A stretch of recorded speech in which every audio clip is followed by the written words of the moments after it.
parler de l'image que nous nous faisons de Christ, de l'idée que nous avons tendance à nous faire de Dieu, et de quelle image et quel témoignage nous allons rendre de Christ. Nous sommes bien d'accord que Dieu est notre souverain, Dieu est notre roi, Dieu est notre créateur. Et souvent, dans les églises, on va entendre parler de Jésus d'une certaine manière. On va parler de Jésus nous-mêmes, on va témoigner de Dieu auprès de personnes qui ne croient pas forcément, ou auprès même d'autres frères. On va parler de nos expériences, parler de ce qu'on va aborder avec Dieu. Mais sommes-nous un bon témoignage? Sommes-nous un bon témoin? Rendons-nous une image juste de Christ? Christ n'a pas vraiment besoin de nous pour justement se démontrer, se dévoiler. Il nous rend participants de ça. Donc nous ne devons pas nous intervenir. Je vais m'expliquer. Lorsque je vais témoigner de ce que je vis avec Dieu, lorsque je vais parler de ce que je vis avec Dieu, quelle va être ma position? Comment est-ce que je vais aborder ça? Est-ce que je vais juste dire, voilà ce que je ressens et puis ce que j'imagine? Est-ce que je veux que Christ soit pour moi? Et qu'est-ce que j'en fais ma vérité? Et est-ce que c'est ça que je vais témoigner aux autres en disant, Christ, c'est ça parce que c'est ce que je pense? Ou est-ce qu'au contraire, avant de témoigner, je vais demander à l'Éternel, Seigneur Dieu, là, oui, tu me dis oui, on le sent, il faut parler de Dieu à ce moment-là. Et on dit, Seigneur Dieu, révèle-toi. Révèle-toi à cette personne-là à qui je vais parler. Et surtout, Seigneur, que je sois effacé, que ce ne soit pas moi qui parle. C'est le principe lorsque l'on prêche, c'est le principe lorsque l'on prophétise, c'est le principe lorsque l'on témoigne, c'est le principe lorsqu'on enseigne, c'est le principe lorsque l'on parle de Dieu. C'est justement s'effacer. Pour que Dieu, lui, puisse apporter ce qu'il y a apporté, la quantité à apporter, la façon d'apporter, les mots, la pensée, l'esprit, le cœur. Alors on peut dire, oui, mais moi, je prêche pas. Bah, tu dis que tu es chrétien. Ça doit aussi se voir dans la manière dont tu vis. Ce n'est pas uniquement par la parole que le Seigneur va se révéler, mais bien par la vie de tous les jours à chaque instant. Donc l'important, c'est effectivement, oui, de s'effacer, mais pas uniquement lorsque l'on va parler de Dieu, mais bien tous les jours de notre vie, parce que nous devons avoir à cœur d'être en Christ, et Christ en nous, à chaque instant. Ainsi donc, dans nos réactions, dans notre façon de vivre, c'est l'image de Christ qui doit être montrée. Quelle image, quelle réputation est-ce que je veux avoir? En quoi je mets de l'importance? En la manière dont les gens vont me voir et qui me plaît ou non, ou, Seigneur Dieu, peu importe, pourvu que ce soit toi qui puisses te révéler à travers moi. Quel est l'important? Alors, la réponse peut sembler facile en disant le seul moyen, c'est évidemment de passer par la croix. On en a parlé maintes et maintes fois, on revient toujours à la croix, on en revient toujours à la mort, à soi-même. Mais justement, la mort à soi-même, c'est un véritable bénéfice pour nous, puisque nous sommes changés jusqu'au plus profond de notre cœur. Au dernier prêche, c'est ça dont on a parlé, de la bonne terre. Et la bonne terre qui est débarrassée des mauvaises herbes du péché, mais également débarrassée de l'image faussée que l'on se fait de Dieu. Ça aussi, c'est une mauvaise herbe. Ça aussi, c'est un péché. Donc, lorsque l'on va parler de Dieu, lorsque l'on va témoigner de Dieu, lorsque l'on va vivre en se faisant appeler chrétien, en se réclamant de Jésus, c'est bel et bien l'image, c'est bel et bien Christ qui doit donner cette image. Donc c'est un bénéfice pour nous, mais ça doit être un bénéfice pour les autres également. Un exemple, un témoignage, c'est ça que ça veut dire. Donc, devant les gens, Peu importe ce qui va arriver, peu importe la discussion, que ce soit un ami, que ce soit de la famille, que ce soit un ennemi, que ce soit quelqu'un de lambda, que ce soit de la famille, que ce soit de la connaissance, peu importe, ce qui doit être montré, c'est Christ. Quels effets ça peut avoir? Je vais prendre l'exemple, là, il y a un frère que j'écoutais sur YouTube il y a quelques jours de ça, qui parlait d'un de ses amis, qui avait une maladie grave et les médecins l'avaient condamné. Et du coup, ce frère avait eu un cauchemar concernant cette personne malade et il lui en avait parlé en disant qu'il était assez troublé. Et du coup, cet homme lui a répondu, mais moi je suis pas inquiet, j'ai pas peur. Il dit oui, je demande au Seigneur de faire un miracle et de me prêter vie, mais Dieu dispose. Et tout était dans cette phrase. Tout était dans cet instant où il a dit Dieu dispose. Et ce frère dit c'est beau. Oui, c'est beau. Mais c'est plus que ça. C'est bien plus que ça. C'est l'essentiel. Ce frère-là a été témoin de l'image du Christ à travers ce frère qui disait Dieu dispose. Ce frère était à ce point dans l'intimité avec Dieu que la mort ne lui faisait pas peur. La mort directe, la mort physique ne lui faisait pas peur. Il dit oui, mais si le Seigneur décide de me reprendre, amen, qu'il en soit ainsi. C'est ça le plus grand miracle qui soit. Au final, le Seigneur lui a donné un second miracle, il lui a prêté vie. Amen, gloire à Dieu, évidemment.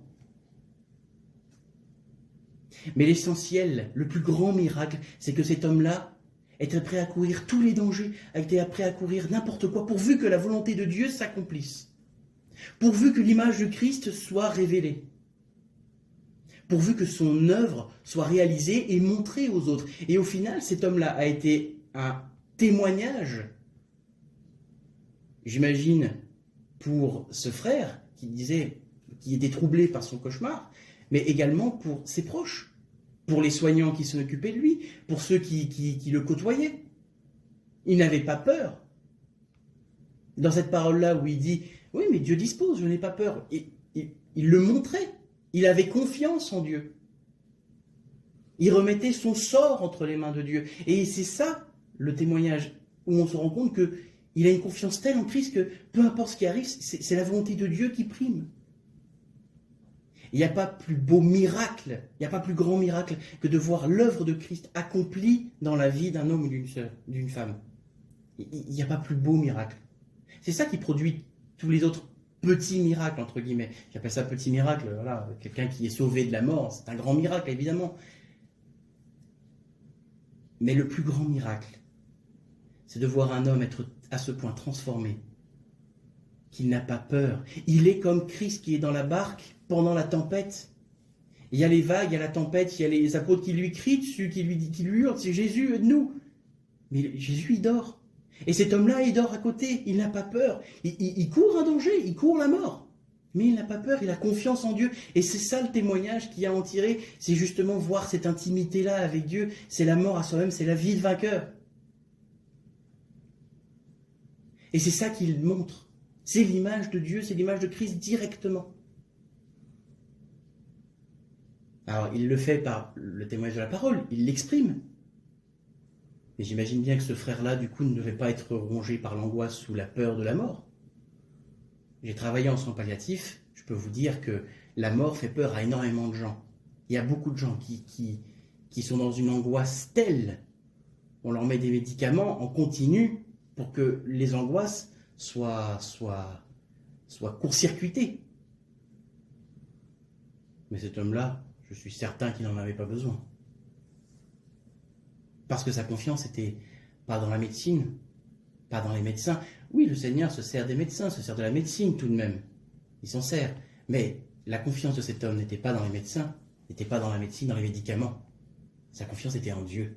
Il a dit, Seigneur Dieu, si ta volonté est que je vive, alors que je vive. Mais si c'est de me reprendre, alors reprends-moi, que ton nom soit loué. Amen. C'est ça la prière que nous devons faire. C'est le témoignage que nous devons rendre à chaque moment, à chaque instant de notre vie. C'est comme lorsque nous allons croiser quelqu'un dans la rue et qui... Je vais prendre un autre exemple. Il y a quelques années de ça, il y a je passe à la caisse, j'étais avec ma mère en train de faire des courses, et je passe à la caisse et je vois qu'il y a quelque chose dans le caddie qui était resté, je m'en suis rendu compte après. Et je dis, oh bah chouette, un truc gratuit quoi. Puis ma mère me dit, t'es sûr d'être chrétien toi? Puis comment ça, enfin, je n'ai pas fait exprès, enfin, c'était pas voulu d'être un vol, etc. Mais il n'empêche que, bah, c'était tout de même un vol. Je suis pas allé le payer l'objet. Alors du coup, ça m'a un peu percuté. Je me suis dit, mais bon, bon, je me sens un peu repris, donc forcément, je pensais bien avoir péché. Mais humainement parlant, c'était pas si grave entre guillemets. Bon, même si c'était clairement un vol. Mais du coup, quelle est l'image que j'ai rendue ce jour-là? L'image d'une personne qui se dit être de Dieu, mais que ça ne dérange pas de voler dans un magasin? Quelle image est-ce que j'ai rendue? Alors oui, depuis, bah, lorsque ça arrive, parce que c'est déjà arrivé de nouveau, bah, je retourne à la caisse, puis je vais payer mon article, puis je vois bien que la caissière me regarde en me disant, mais pourquoi il revient? Il est fou. C'est vrai, on pourrait dire que, bah, pas vu, pas pris, après tout. Ah, mais quelle image est-ce que je rends? Quel exemple est-ce que je donne? Cette personne-là n'a pas à savoir que je suis chrétien ou quoi que ce soit, mais ce qu'elle verra, c'est l'œuvre de Dieu, m'ayant rendu honnête. Moi, malhonnête à l'origine, rendu honnête par Christ, c'est cette image-là que je rends. La personne ne sait pas forcément que je suis chrétien, ça, elle ne le sait pas forcément, mais elle voit quand même l'action de Dieu. Et elle se dit, tiens, il y a encore des gens honnêtes dans ce monde. Après, ce que le Seigneur veut en faire de cette action, c'est son œuvre. Mais en se laissant changer, notre cœur étant changé, notre cœur et notre esprit étant conduits par Christ, étant habités par l'Esprit de Dieu, c'est cette image-là que nous allons rendre, à chaque instant. Et ce n'est pas forcément dans la parole, mais bien dans les actes, dans la façon de réagir. Est-ce que je réagis avec colère? Ou est-ce que je réagis avec calme? Est-ce que j'agis avec agitation? Avec peur, avec tristesse, avec angoisse? Ou est-ce que j'agis avec l'assurance que Christ va conduire toutes choses parce que je lui ai demandé? Je demande à l'Éternel de conduire toutes choses. On a vu une des dernières fois, hein, ce que l'on demandait à Dieu. Est-ce qu'on lui demande que tout se passe comme nous on a envie, ou est-ce que sa volonté doit se faire? Lorsque l'on recommande notre sort à l'Éternel, nous demandons à ce que son action, sa volonté se fasse. Et est-ce que nous sommes capables de croire que Dieu, oui, que Christ va mener les choses de la meilleure manière qui soit? Pas de la façon dont nous allons nous l'imaginer, mais bien de la façon dont Christ a établi l'œuvre. Ainsi donc, pourquoi est-ce que nous serions dans le trouble? Pourquoi est-ce que nous aurions peur? Je dirais, mais ça fait peur parce que c'est quand même une épreuve qui m'arrive dessus. Oui, mais il dort dans la barque avec Jésus. Jésus, il dort. Lorsque j'ai une nuit agitée au travail avec ma collègue, ma binôme, qui elle ne croit pas du tout en Dieu, est même plutôt réfractaire à ça. Lorsque l'on a une nuit agitée, des patients qui sont désagréables, des collègues qui ne sont pas de bonne humeur non plus, et on a une urgence vitale, les choses se passent mal. Quelle réaction je vais avoir? Est-ce que je vais aller envoyer balader mon chariot de soins en disant mais il y en a marre de ce métier, il y en a ras-le-bol de ça, marre des patients, marre des collègues, voilà. Et est-ce que je vais ajouter de l'huile sur le feu? Est-ce que je vais participer à ce remue-ménage qui finalement ne servira à rien parce que je ne ferai pas mon travail correctement? Ou est-ce que, Seigneur Dieu, tu as permis que la nuit soit difficile, tu as permis que nous ayons des épreuves dans le travail, Seigneur Dieu, dirige toutes choses. Seigneur, que je n'aille pas à la colère, que je n'aille pas à l'impatience, mais que je sois conduit par ton esprit, Seigneur, parce que je ne suis pas capable d'encaisser, vulgairement dit, cette épreuve. Et ainsi, demandant à l'Éternel de conduire toutes choses et de me conduire, je vais rester calme dans la tempête, par la grâce de Christ. Et ce calme apporté à ma collègue dit, ah, bon, ça va aller, ça va le faire. Vous voyez, ça a un effet. Plutôt que d'apporter de l'huile sur le feu et de faire en sorte que ce soit encore pire, eh bien, le Seigneur apporte un calme au milieu de la tempête. Un calme qui peut profiter aux autres. Par la grâce de Christ. On n'oublie pas ça. Toute la gloire lui revient. Moi, je ne suis pas capable. Sans Christ, je l'avais déjà dit que moi, par le passé, ce que l'on disait de moi au travail, voilà ce que ça donne sans Christ. Un homme agité, un homme colérique. Et avec Christ, c'est le calme. C'est la paix. C'est le repos. C'est le repos. Quel repos céleste Jésus l'être à toi, évidemment. Car dans la tempête, lorsque nous dormons avec Christ, nous sommes dans le repos. Et nous n'avons peur de rien, puisque nous savons que tout est conduit par Christ. Et au final, oui, la nuit aura été compliquée, mais nous l'aurions traversée avec calme. Et à la fin de la nuit, les choses sont faites. Oui, c'est peut-être dur physiquement, parce qu'il faut travailler, etc. Mais bon, le Seigneur l'a permis.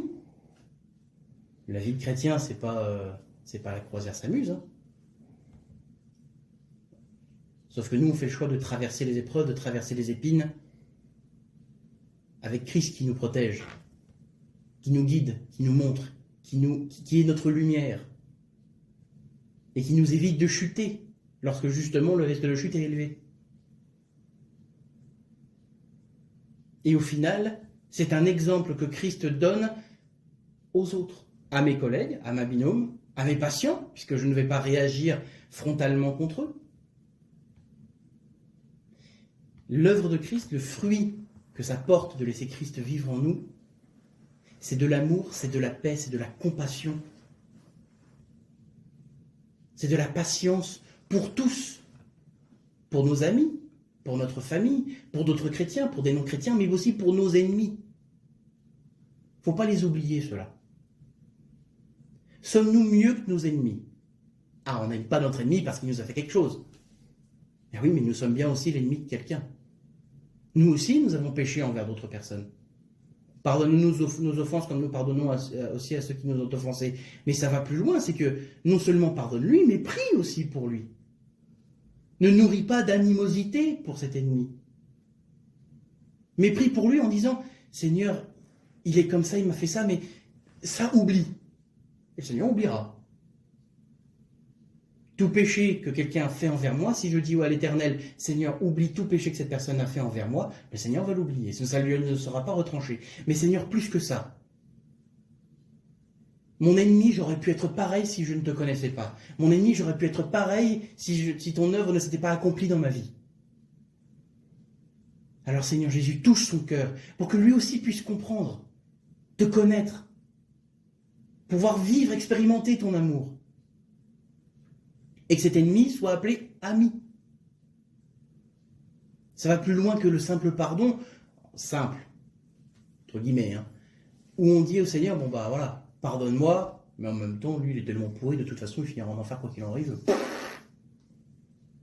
Mais non, ayez de l'amour pour cet ennemi. Comment? Eh ben, en mourant à nous-mêmes, en montrant l'image de Christ, en nous effaçant pour que Christ puisse atteindre cet ennemi, le cœur de cet ennemi, avec amour, avec patience, le même amour et la même patience dont Christ a fait preuve pour nous. Parce que nous ne sommes pas meilleurs que nos ennemis. Nous sommes tout autant pécheurs.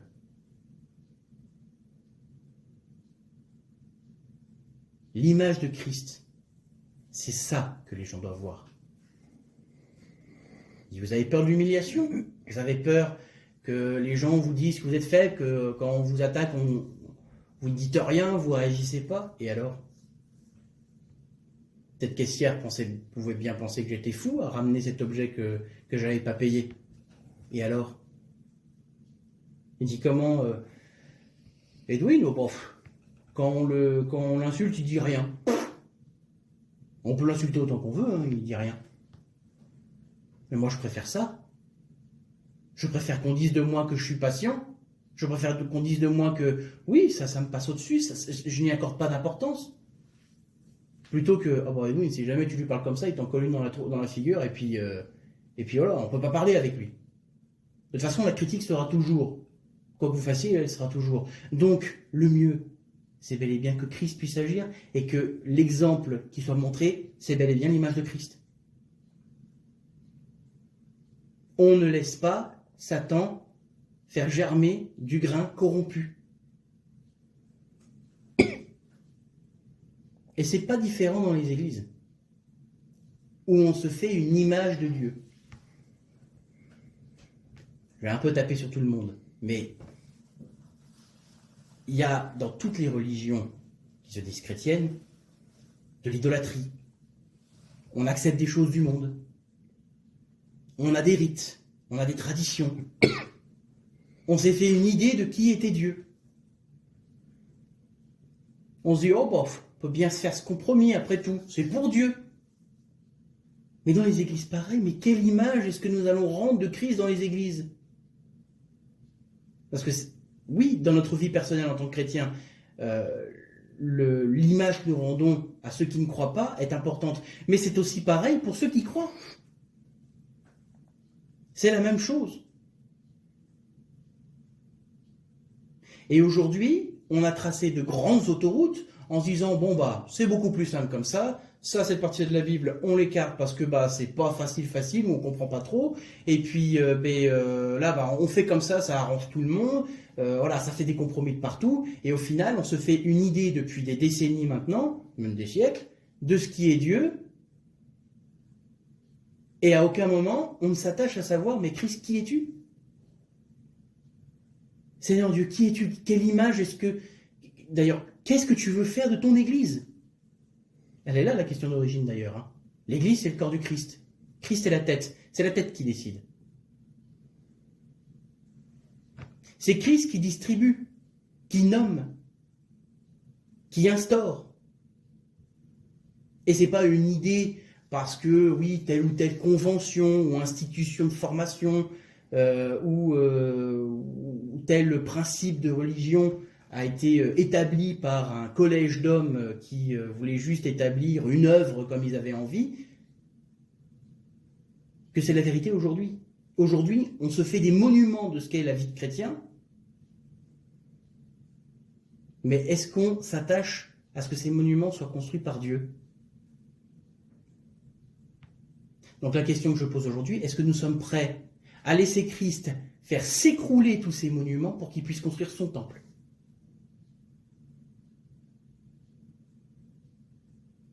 Ne mettons pas de saveur à ce que l'Éternel veut. Parce que nos pensées ne sont pas les siennes. Nos œuvres ne sont pas son œuvre. Mais attachons-nous à son œuvre, à sa volonté, à sa vision des choses. Seigneur Dieu, que ta volonté se fasse. Alors oui, on aimerait bien que telle ou telle chose se passe dans l'assemblée, ou qu'il y ait du monde, qu'il y ait telle œuvre accomplie, etc. Mais Seigneur Dieu, est-ce que c'est ton œuvre? Est-ce que c'est ta volonté? Il dit, Seigneur, je ne sais pas si j'ai un ministère, je ne sais pas si j'ai un don, mais Seigneur, je veux faire ta volonté. Alors le Seigneur va donner une parole. Parole de connaissance, parole de prophétie, parole de sagesse. Il va donner une vision. Il va donner un message. Il va révéler. Ainsi donc, si nous voulons faire la volonté de Christ, et si Christ nous inspire une parole, nous inspire une vision, nous inspire un enseignement, nous inspire un message, et qui nous dit, va voir telle personne pour lui parler précisément, ou parle devant l'assemblée, qui sommes-nous pour dire, oula, tu vas porter une parole de prophétie, mais t'es pas prophète? Ah non, ça se fait pas comme ça. Tu veux prêcher, mais t'es pas pasteur. T'as pas été dans une école avec une institution ou un institut de formation ou quoi que ce soit. Tu fais pas partie de telle ou telle école. Tu peux pas prêcher dans nos églises. T'es pas pasteur. Tu veux enseigner, mais pareil, t'as pas été dans une école d'enseignant. T'as pas étudié la Bible dans une école théologique agréée. Et qui sommes-nous pour dire directement à l'Éternel, non, apporte pas ta parole, c'est pas comme ça qu'on fait ici. C'est ton église, mais on en fait ce qu'on en veut. Excusez-moi, mais ça me semble être absolument injuste et anormal.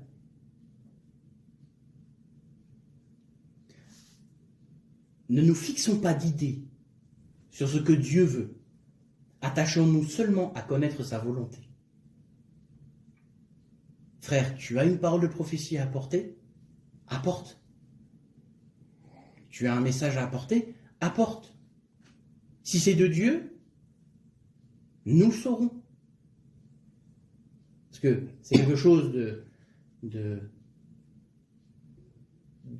recevoir et d'apporter, mais c'est aussi une chose de savoir reconnaître. On peut se tromper, ça arrive. Et justement, une église qui est conduite par Christ saura reconnaître lorsqu'il y aura quelque chose qui posera problème. On dira, il y a quelque chose à approfondir. Ce n'est pas exactement biblique. Il faut corriger ça. Ça arrive. Mais justement, on s'attache à ce qu'il y a dans la parole. La parole ne ment pas. La parole n'est pas fausse. Ce n'est pas un mythe. Ce n'est pas une légende. Ce n'est pas une allégorie. La parole est vraie.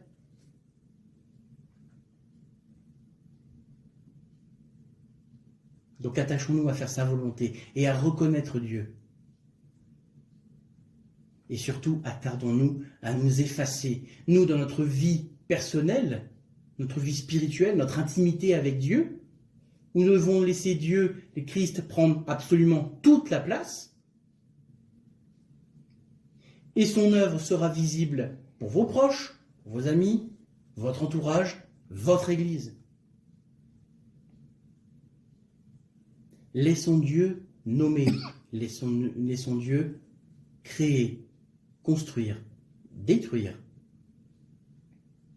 Laissons-le diriger, illuminer, révéler.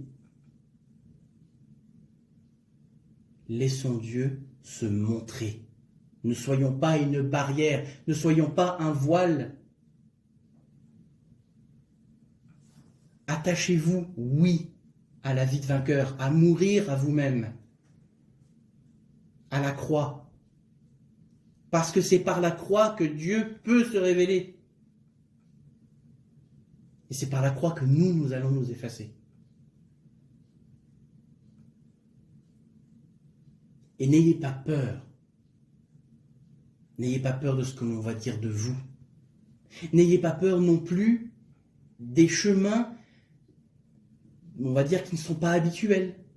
Je prends l'exemple, il me semble que c'était un pasteur qui reçoit de Dieu, va dans telle boîte de nuit. Puis dans la boîte de nuit, parle à cette jeune fille. Alors, il y a un pasteur dans une boîte de nuit qui parle à une jeune fille qui pourrait être sa fille. D'une vision d'homme, on dirait, mais cet homme, c'est un pasteur corrompu. Il est faux. Il va en boîte de nuit.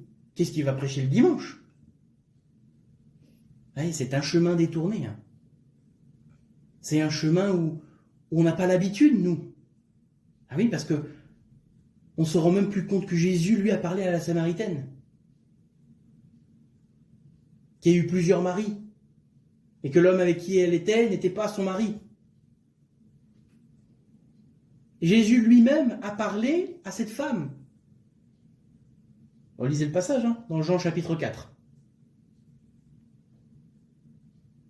Et ce pasteur, oui, a parlé à cette jeune fille qui disait que elle allait se suicider.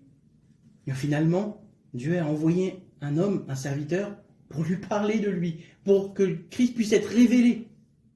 Et ce pasteur a été suffisamment, il a fait confiance à Dieu. Il a eu la foi en disant, oui Seigneur, c'est ta volonté, très bien, moi je m'efface. Moi je peux vous dire que si le Seigneur me disait va à la boîte de nuit, je ferais une tête de 2 km de long parce que déjà j'aurais pas envie d'y aller, c'est pas mon truc, mais qu'en plus, faut l'accepter quoi quand même. Quand on dit oui je prêche à l'église et puis après je parlais à une jeune fille dans une boîte de nuit, oui, moi ça me mettrait mal à l'aise. Sauf que Christ a dit, voilà, il y a cette personne-là, il faut aller lui parler. Je veux me révéler à telle personne. Il est temps pour elle de me rencontrer. Cet homme s'est effacé. Et il a accompli la volonté de Dieu. Par la grâce de Christ. Ça, je le répéterai toujours. Par la grâce de Christ. Je peux reconnaître telle ou telle qualité chez un homme de Dieu. Je dirais ça, c'est par la grâce de Christ. N'oublions pas de lui rendre la gloire. Donc n'ayez pas peur des chemins inhabituels. On a tellement l'habitude d'emprunter les autoroutes qu'on a oublié les anciens sentiers. Sauf que ce sont bien ces anciens sentiers qu'il faut emprunter. que ce soit dans notre vie personnelle, mais également dans notre vie d'église, dans notre assemblée. N'ayons pas peur des choses inhabituelles. Elles ne sont pas forcément de Dieu. Mais attachons-nous à la volonté de Dieu, à ce que Dieu se révèle. Et Dieu le fera. N'allez pas vous inquiéter pour ça. Dieu, mais comment il va faire? Par la parole, par une révélation. Dieu le fait bien. Il y en a bien qui prêchent, il y en a qui prophétisent. C'est bien que le Seigneur se révèle à eux. Il le fait. Donc ne doutez pas qu'il le fera. Ne doutez pas que le Seigneur va agir. S'il ne donne rien, s'il ne révèle rien, n'apportez rien. Mais s'il révèle, s'il donne, si ça doit être partagé, partagez-le. N'ayez pas peur. N'ayez pas peur de l'action de Dieu. Et même se dire, oui, mais ça se fait pas dans mon église, mais n'attachez pas d'importance à ça. Faites fi complètement des traditions, des idées reçues. Ayez juste à cœur de vous effacer pour que Christ puisse se révéler et faire sa volonté. En tout point, en toute chose. On a vu pourquoi est-ce que le Seigneur nous a créés, par amour. Comment est-ce que nous nous adressons avec lui? Comment est-ce que lui nous parle? Comment il nous change au plus profond de notre cœur? Ça nous a tous concernés, nous, personnellement. Il faut bien se rendre compte que ce changement personnel, maintenant, il émane, il rayonne. C'est ce fruit qui est mort dans la terre, qui a germé, qui a poussé, qui en a donné d'autres. Et ce fruit est pour les autres. Et ainsi, l'œuvre de Dieu est accomplie si nous acceptons de mourir à nous-mêmes. C'est une chose de croire. C'est une autre de mourir pour que Christ puisse se révéler. N'oublions pas cette prière, que ton nom soit sanctifié, que ton règne vienne, que ta volonté soit faite sur la terre comme au ciel. Donne-nous aujourd'hui notre pain de ce jour. Seigneur, révèle-toi à nous. Montre-nous qui tu es. Apporte ton enseignement. Apporte ta prophétie. Apporte ta parole de sagesse. Ta consolation. Ton amour. Enseigne-nous. Édifie. Construis ton Église. Construis ton corps.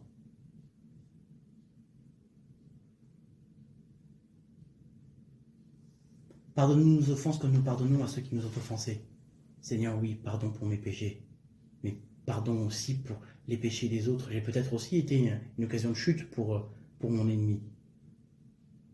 Seigneur Dieu, révèle-toi à mon ennemi.